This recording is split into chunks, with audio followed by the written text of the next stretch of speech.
à toutes ces âmes perdues qui ont oublié de croire en l'immensité de l'amour. Lucas, les frères Scott. Prologue. On a toujours aimé l'odeur du feu. Toutes les 5. Il y a des souvenirs dans notre enfance qu'on a tendance à oublier. Puis il y en a d'autres, parfois anodins, qui restent toujours. L'image du feu qui crépite en fait partie. Qu'il soit de cheminée ou de camp, il a systématiquement été synonyme de joie. Chacune d'entre nous a grandi avec l'image de notre père ajoutant des bûches dans l'âtre pendant les hivers rudes de Wilmington, ou de notre mère qui nous préparait des s'mores durant nos vacances d'été. C'était le bon vieux temps. On pouvait rester des heures à contempler les flammes danser dans le foyer ou leur ombre serpenter sur les murs du salon. Combien de fois avons-nous écouté le crépitement mélodieux du bois ou senti l'odeur du sucre et du chocolat? Des dizaines, si ce n'est des centaines. Et pourtant, chacune d'entre elles était mémorable. Parce qu'on était ensemble. Finalement, qu'est-ce que ça change?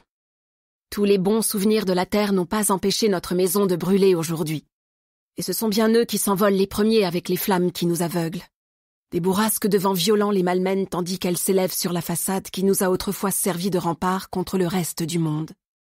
La vue est spectaculaire, comme sortie d'un film post-apocalyptique. C'est beau et dramatique à la fois. La cendre s'éparpille dans le ciel, pour retomber comme une pluie de poussière dans le décor sombre. Aucune de nous ne parle. 5 sœurs, 5 cœurs serrés qui regardent croître un brasier. Impuissantes, nous ne pouvons détacher les yeux des mèches orangées qui nous narguent en s'emparant de l'endroit qui nous a vus grandir.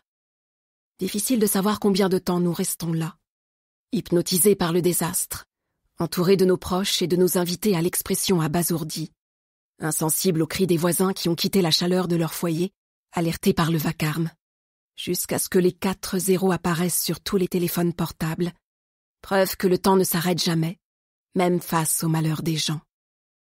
Il est minuit. Un feu d'artifice éclate au loin, et au même moment quelque chose explose dans la maison.